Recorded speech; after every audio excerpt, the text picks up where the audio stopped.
దేశ రాజకీయ యవనికపై ఒక శకం ముగిసింది.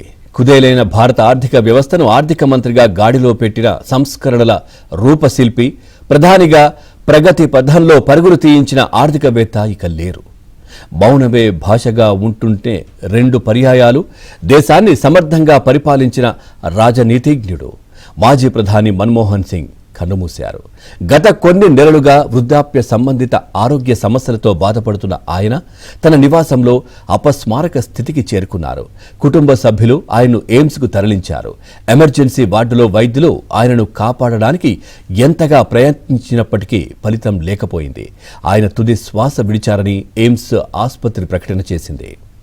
మన్మోహన్ ను ఆసుపత్రిలో చేర్పించారన్న వార్త తెలిసిన వెంటనే కాంగ్రెస్ అధినేత్రి సోనియా గాంధీ, ఆ పార్టీ ఎంపీ ప్రియాంక గాంధీ హుటాహుటిన ఎయిమ్స్కు చేరుకుని ఆయన కుటుంబ సభ్యులను పరామర్శించారు.